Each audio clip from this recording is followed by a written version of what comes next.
Hello बच्चों, नमस्कार। आज फिर से एक बार हम आ गए हैं और आज हम लोग करने वाले हैं वास्तविक संख्या और वास्तविक संख्या के जितने भी महत्वपूर्ण प्रश्न हैं जो 2024 के बोर्ड एग्जाम में आने वाले हैं उन्हीं प्रश्नों को हम हल करेंगे। ठीक है, तो देखिए फर्स्ट क्वेश्चन क्या है। क्वेश्चन कह रहा है कि 0.1 और 6 पे क्या है, ये बार लगा हुआ है। क्या लगा हुआ है? बार लगा हुआ है। तो इसको क्या करना है, p/q के रूप में बदलना है। ठीक है, क्वेश्चन में कहा कि 0.166 पे बार लगा है को p/q के रूप में बदलना है। p/q के रूप में बदलना है, यानी कि परिमेय संख्या के रूप में इसे लिख देना है। क्लियर है? आइए लिखते हैं हम लोग। इसको क्या करेंगे, हम लोग मान लेंगे। माना कि x बराबर 0.16 पे बार। क्लियर है? अब क्या करेंगे, बढ़िया से समझिए। अब क्या करेंगे हम कि x equal to 0.1666 dot dot dot और इक्वेशन 1। ऐसा कर सकते हैं, बिल्कुल कर सकते हैं। कैसे कर सकते हैं उसको देखिएगा। तो किसी भी संख्या के ऊपर अगर लाइन रहता है, रेखा रहती है, तो हम उस संख्या को बार बार लिखते हैं। कब तक लिखते हैं? तो इनफाइनाइट तक लिखते हैं, अनंत तक लिखते हैं। ठीक है, यानी कि ये संख्या ही 6 के बाद बार बार आएगी तो डॉट डॉट करके हम दिखा देते हैं कि ये अनगिनत बार आने वाली संख्या है। हमने क्या किया, इसको समीकरण 1 मान लिया। उसके बाद क्या करना है, दोनों साइड में हमें गुना करना होगा 10 से। हम यहां लिखेंगे समीकरण 1 हमने माना था में दोनों तरफ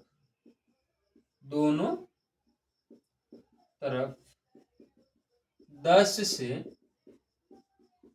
गुना करने पर। दोनों तरफ क्या करना है, 10 से गुना कर देना। तो देखिए, अगर हम 10 से x में करेंगे तो आप बोलेंगे कि सर 10x होगा। बिल्कुल 10x होगा। फिर 10 से अगर इसमें करेंगे तो ये हो जाएगा 1.666 डॉट डॉट डॉट और इसको हम मान लेंगे इक्वेशन का 2। ठीक है, जब भी हम किसी संख्या से, ऐसी संख्या जिसमें 0 हो उससे गुना करते हैं तो दशमलव जो होता है दाएं तरफ भागता है। किस तरफ भागता है बच्चों? दाएं तरफ। यहाँ पे दशमलव था, ठीक है, और एक 0 वाला से गुना किए तो ये दशमलव एक 0 था तो एक संख्या के बाद पड़ गई, यानी 1 के बाद पड़ेगा। तो देखिए यहाँ 1 के बाद पड़ गई दशमलव। क्लियर है? अब क्या करना है कि अभी भी अगर हम इसमें से इससे माइनस करेंगे तो देखो 6 में से 1 घटेगा, 5 हो जाएगा, बाकी ये वाला 0 हो जाएगा, यानी कि 1.5 हो जाएगा। उससे हमारा काम चलने वाला नहीं है। तो ऐसे कंडीशन में आपको एक बार और 10 से ही मल्टीप्लाई करना होता है, तो आप कर सकते हैं। तो अब हम फिर से लिखेंगे कि समीकरण 2 में दोनों तरफ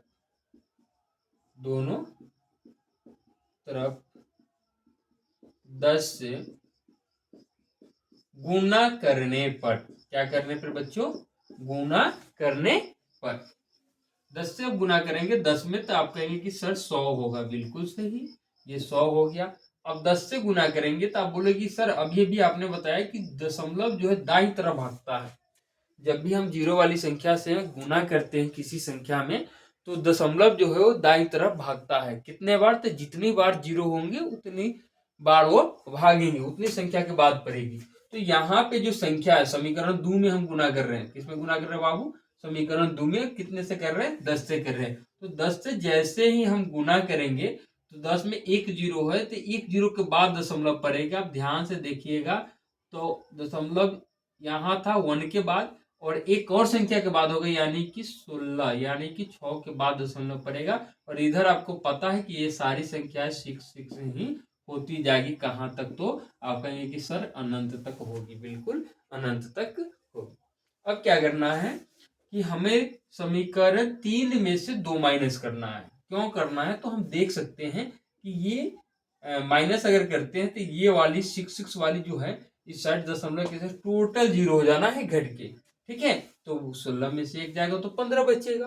तो 15 के नीचे हम गुना से हम ले जा सकते हैं 100 को डिवाइड में। देखिए कैसे करते हैं, यहाँ लिखेंगे समीकरण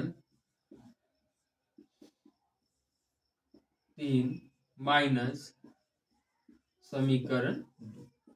समीकरण 3 में से समीकरण 2 को हम लोग घटा रहे हैं, तो समीकरण 3 पहले लिखते हैं। तो 100x बराबर 16.66 डॉट डॉट। समीकरण 2 करते हैं हम लोग। समीकरण 2 क्या है, तो 10x बराबर 1.666 डॉट डॉट। अब ये माइनस हो रहा, दो वाला तो दो का साइन बदलेगा, ये प्लस था ये हो गया माइनस, ये प्लस था ये हो गया माइनस। तो आप कहोगे कि सर 100 में से 10 घटाइए, आप तो घटाएंगे तो कितना आएगा, तो 90x आएगा। और इसमें से ये वाली पूरी पर्सन जो है इसमें घटेगी, पूरी पर्सन क्या हो जाएगा, 0 हो जाएगा, यानी कि ये 0 0 0 हो जाएगा। और दशमलव के सामने क्या होगा, दशमलव होगा। और 16 में से 1 जाएगा तो कितना हो जाएगा, 15 हो जाएगा। क्लियर है। अब क्या करना है, दशमलव के बाद की संख्या का कोई वैल्यू नहीं होता, इसलिए हम इसे क्या करेंगे, हटा देंगे। तो अब क्या बचा, तो x बराबर ये हो गया 15 और ये 90 गुना में था, ये यहाँ के भाग करेगा। और हमें पता है कि x बराबर कितना हो जाएगा, तो 15 छक्का 90, 1/6। 1/6 क्या हो गया, 1/6 हो गया। और 1/6 क्या है, तो ये है p/q के रूप में। ठीक है, यही आपका आंसर हो जाता है। ठीक है, आप ऐसे थोड़ा सा अगर चाहते हैं तो लिख सकते हैं, अतः संख्या 0.16 बार को 1/6 के रूप में लिखा जाएगा। ये हो गई आपका आंसर। क्लियर है। आइए नेक्स्ट क्वेश्चन देखते हैं हम लोग।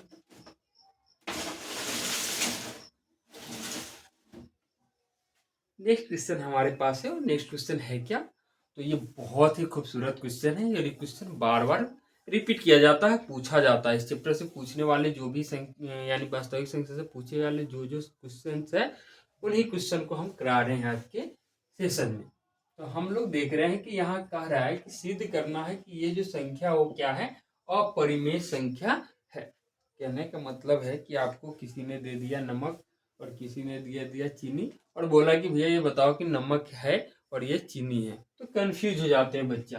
क्यों, क्योंकि जैसे यहाँ √5 दिख रहा तो पता चल रहा है कि ये क्या है, अपरिमेय है, और ये कह भी रहा है कि अपरिमेय दिखाओ, यानी कि बेवकूफ वाली बात है। तो ऐसा कुछ नहीं है, इसको हम सिद्ध कर देंगे। हर क्वेश्चन का तोड़ होता है। ठीक है, करना क्या है आपको, यहाँ पे मान लेना है कि माना कि क्या माना हमने, तो इस संख्या को हमने मान लिया 3 + √5 एक परिमेय संख्या है। क्या है, परिमेय संख्या है। ठीक है, क्वेश्चन ने कहा कि ये एक अपरिमेय संख्या है, तो सिद्ध भी करना है कि अपरिमेय है। तो थोड़ा देर के लिए हमने मान लिया कि ये क्या है, अपरिमेय नहीं, ये क्या है, परिमेय संख्या। कौन सी संख्या है, परिमेय संख्या है। तो अगर ये परिमेय संख्या है तो क्या लिखेंगे हम लोग, तो लिखेंगे इसलिए 3 + √5 बराबर ये हो जाएगा p/q। ठीक है, क्या होगा, p/q, क्योंकि परिमेय संख्या हमने माना है। तो परिमेय संख्या को क्या लिख सकते हैं, p/q के रूप में हम लिख सकते हैं, जहां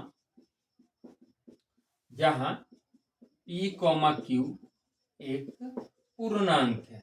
ये जो है क्या है, पूर्णांक है, और q ≠ 0, ये हम लोग जानते हैं। परिमेय संख्या मतलब p/q होना चाहिए। p और q क्या होना चाहिए, पूर्णांक संख्या होना चाहिए, और नीचे में कभी भी 0 नहीं होना चाहिए, तभी परिमेय संख्या होती है। अब क्या करेंगे, तो 3 को रहने देंगे हम लोग, 5 को हम लोग रहने देते हैं। √5 यहाँ पे हो गया, और ये p/q जो है इसमें से +3 इधर जाएगा, तो आप कहोगे सर ये तो -3 होगा। बिल्कुल सही, हमने भी लिख दिया p/q -3। ठीक है, अब यहां से लिखते हैं, अब हम लोग लिखे हैं कि p/q -3 एक परिमेय संख्या, ये तो परिमेय संख्या है, ठीक है, क्लियर है, ठीक है, ये परिमेय संख्या है, परंतु √5 एक अपरिमेय संख्या है, अपरिमेय संख्या है, अपरिमेय संख्या है। आगे लिख सकते हैं अपना हिसाब से, बहुत अच्छा से लिखा जा सकता है, बहुत तरीकों से लिखा जा सकता है। हम जानते हैं कि परिमेय संख्या, कॉमा दे देंगे, परिमेय संख्या अपरिमेय संख्या के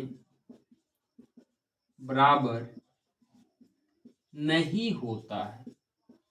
हम जानते हैं कि परिमेय संख्या जो है, परिमेय संख्या जो है अपरिमेय संख्या के बराबर, अपरिमेय संख्या के बराबर नहीं होता है, इसलिए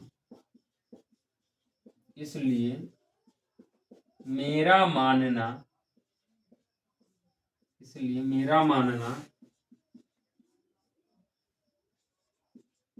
गलत साबित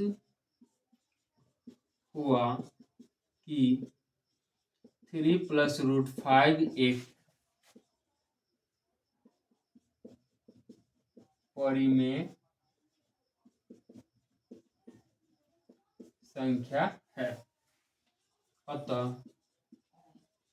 3 + √5 एक अपरिमेय संख्या। बस इतने ही खूबसूरती से क्लियर करके आपको लिख देना है, बस हो गया आपके काम, 2 नंबर आपके। एक बार फिर से कोशिश करते हैं समझाने के, समझने की कोशिश करेंगे आप लोग। और ये जो हमने किया ये आपको करना नहीं है, ठीक है, ये समझाने के लिए था, आपको ऐसा कुछ करना नहीं है लाइनिंग, ठीक है। आपको मेन समझने वाली जो बात है वो इसमें है बाबू, ये बच्चों को समझ में नहीं आता है और इसी के कारण दिक्कत होता है। ये तो बहुत ईजी है, ये समझ जाते हैं सारे बच्चे। एक बार फिर से करते हैं हम लोग।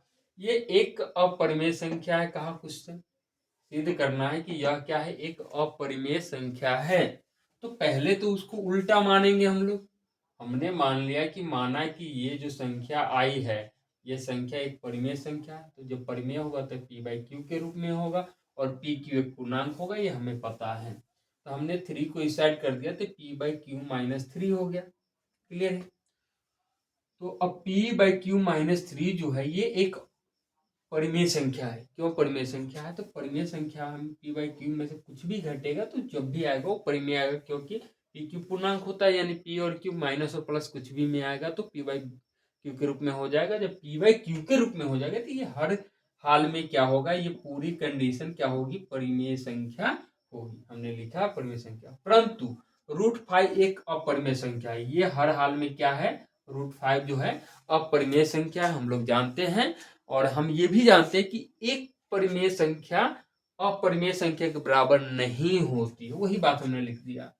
√5 एक अपरिमेय संख्या, हम जानते हैं कि परिमेय संख्या अपरिमेय संख्या के बराबर नहीं होती। यहाँ बराबर का चिन्ह है, ये वाला पूरा क्या है, परिमेय संख्या, और ये अपरिमेय, ये दोनों आपस में कभी बराबर नहीं हो सकता है। जैसे पुलिस और चोर कभी बराबर हो सकते नहीं हो सकते, उसी तरह से ये परिमेय संख्या और ये अपरिमेय संख्या, ये दोनों आपस में कभी बराबर नहीं हो सकते। तो यहाँ हमने क्लियर कर दिया, नहीं, परिमेय संख्या अपरिमेय संख्या के बराबर नहीं होता है, फुल स्टॉप। इसलिए मेरा मानना गलत साबित हुआ। हमने जो माना था कि ये परिमेय संख्या हो, क्या हो गया, गलत साबित हुआ, कॉमा दे दीजिएगा, गलत साबित हुआ कि इतना एक परिमेय संख्या। क्या गलत साबित हुआ, यही गलत साबित हो गया कि ये एक परिमेय संख्या जो हम माने तो गलत साबित हो गया। अतः हमने क्लियर कर दिया कि ये क्या है, एक परिमेय संख्या, एक अपरिमेय संख्या है।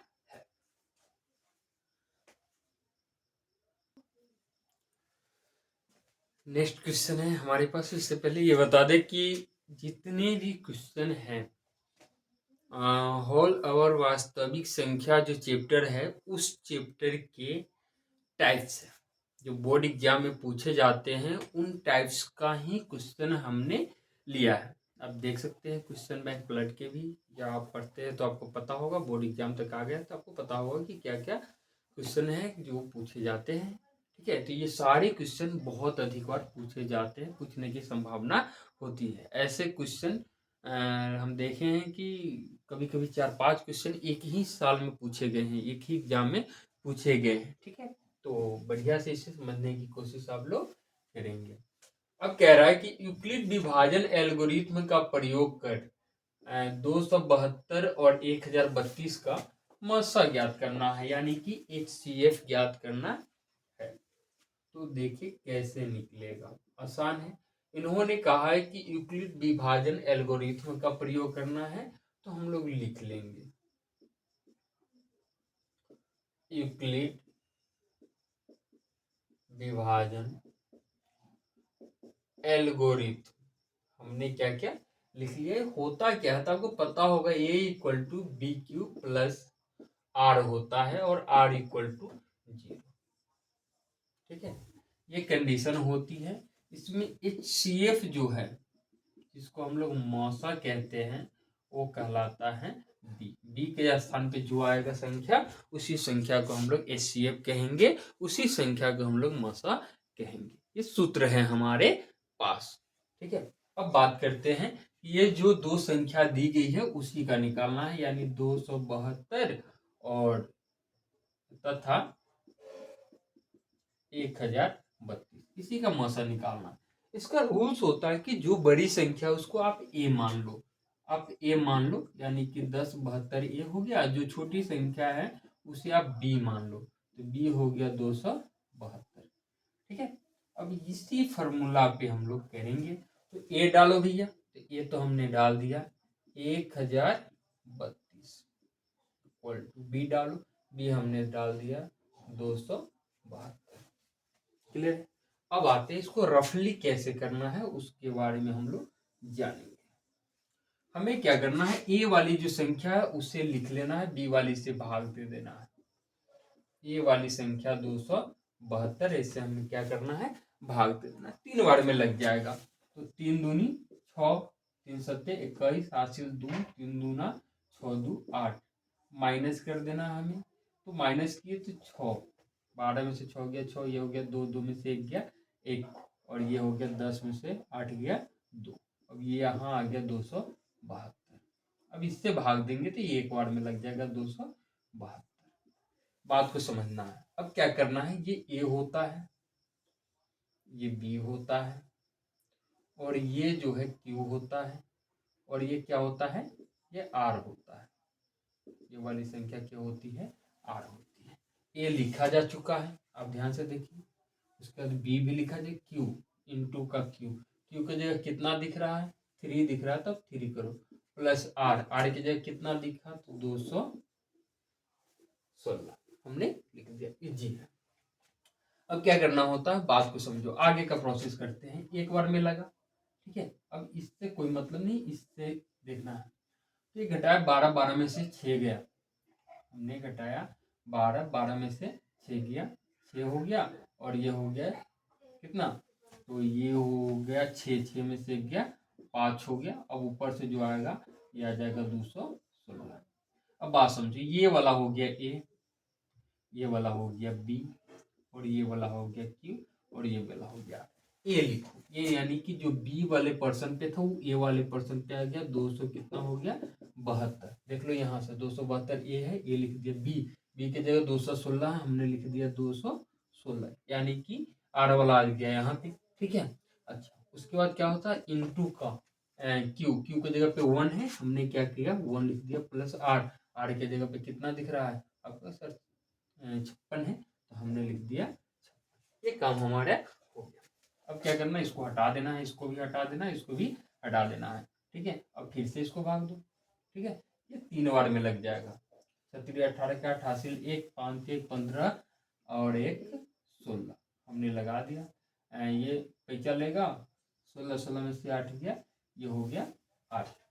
अच्छा, और ये कितना हो गया, तो ये हो गया 0। तो चलिए 10 10 में से 4 6 हो गया 4 और ये आ गया 56। अब बात समझो, यहाँ पे ये हो गया और ये क्या हो गया बी हो गया और ये क्या हो गया क्यू हो गया और ये वाला हो गया आर। बात को समझो, यानी जो बी के जगह पे था वो अब ए के जगह पे आ चुका है और जो आर के जगह पे था, ठीक है, जो आर के जगह पे था वो बी के जगह पे आ चुका है और इंटू क्यू तो आपको दिख रहा है 3 है, इंटू का 3 हो गया प्लस आर, आर के जगह कितना है तो 48 है। ये प्रक्रिया कब तक करनी है, जब आर बराबर 0 ना आ जाए।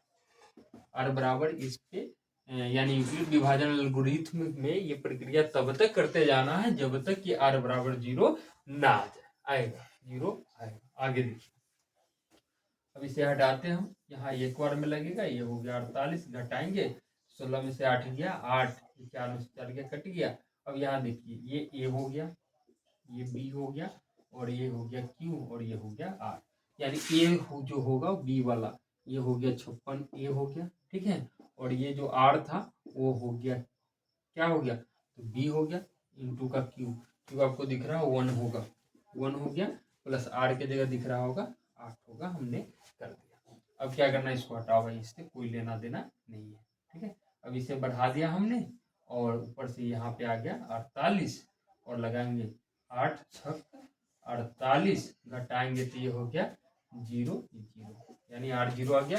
अब देखो ये वाला ए है, ये वाला बी है और ये वाला क्यू है और ये वाला क्या है आर है। तो ये वाला तो कहाँ चला गया ए के पास इक्वल टू, ये वाला कहाँ आ गया बी के पास, यहाँ से भी देख सकते हैं ए 48, ठीक है, और बी है जो 8 है गुने 6, 6 जो है क्यू के जगह पे है प्लस आर के जगह पे कितना आ गया 0। हमने कहा था जब आर बराबर 0 आ जाता है तब इसका बी जो होता है वही हो जाता है एचसीएफ मस, यानी कि मस हमारे पास जो है जिसको एचसीएफ कहते हैं वो बी के स्थान पे है और ये ए है, ठीक है, ये क्या है ए है, या यहाँ पे हम फिर से लिख देते हैं आपको समझ में आ जाएगा, a equal to B Q plus का आर और ये कहता है कि आर बराबर 0, आर 0 जब आ जाएगा तो ये लागू होता है। तो ए के जगह पे 48, ठीक है, और बी के जगह पे 8, क्यू के जगह पे 6, आर के जगह पे 0 और इसमें बी जो होता है वही होता है एचसीएफ, हमने पहले भी बता चुका है बी जो होता है वही एचसीएफ होता है। तो बी जगह पे 8 है तो 8 हो गया हमारा एचसीएफ, ये हो गया हमारा आंसर, ठीक है। तो आई होप वीडियो बहुत ही पसंद आ रहा होगा आप लोग का, मजा भी आ रहा होगा क्लास में, ठीक है। तो ऐसे ही बने रहे, नेक्स्ट क्वेश्चन हम लोग देखते हैं, ठीक है। नेक्स्ट क्वेश्चन ये है आपके सामने, ये क्वेश्चन देखा जाए तो बहुत बार पूछा गया है, बहुत ही आसान क्वेश्चन भी है, ठीक है। तो हम लोग देखते हैं इसे क्या किया जा सकता है, यानी कि किस प्रकार से हल किया जा सकता है। क्वेश्चन कह रहा है कि दो संख्या है, दो संख्या क्लियर है, एक मैं एक आप, इस तरह से दो आदमी होते उसी तरह से दो संख्या दी हुई है।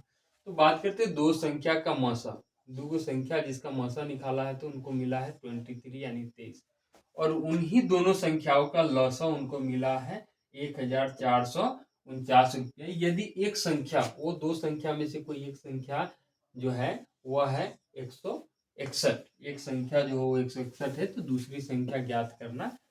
ये बहुत आसान है, जो दिया है उसे आप क्या कीजिए पहले लिख लीजिए। तो हम यहाँ पे लिखेंगे दिया है, क्या दिया है तो दो संख्याओं का मसा, दो संख्याओं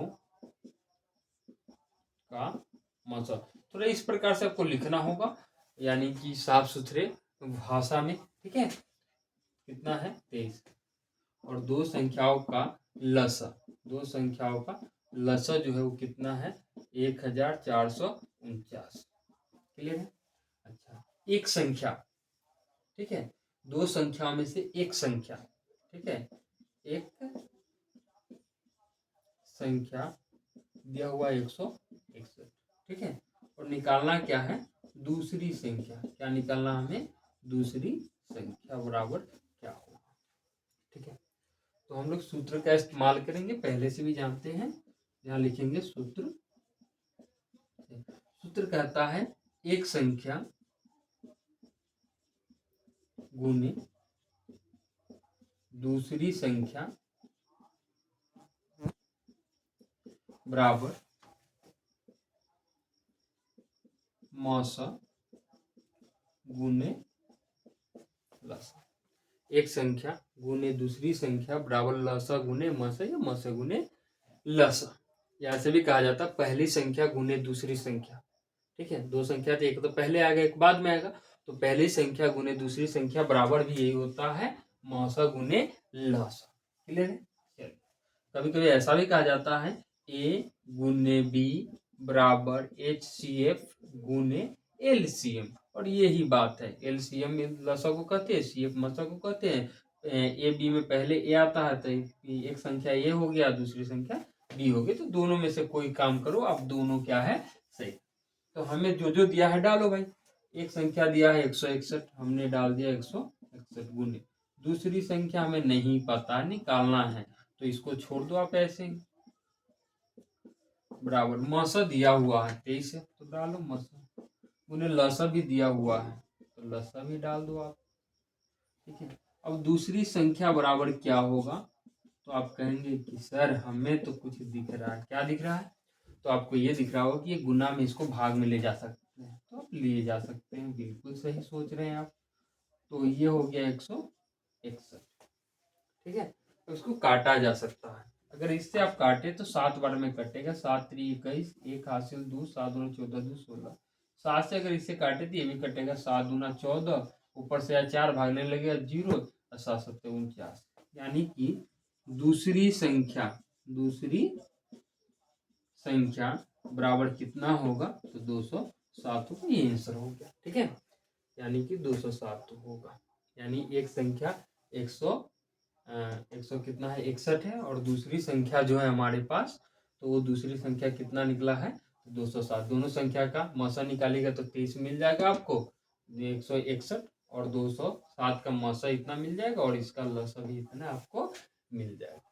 ठीक है, तो आज की क्लास में हमने 4 क्वेश्चन कराया आपको, और चारों क्वेश्चन बहुत इंपॉर्टेंट है। अगर आप इस वीडियो को देख लेते हैं शुरू से लास्ट तक और प्रैक्टिस कर लेते हैं थोड़ा सा, तो ये चारों में से कम 2 क्वेश्चन तो आपको पक्का आने ही। सो अगर वीडियो पसंद आए तो लाइक और शेयर जरूर करें। सो थैंक यू, धन्यवाद।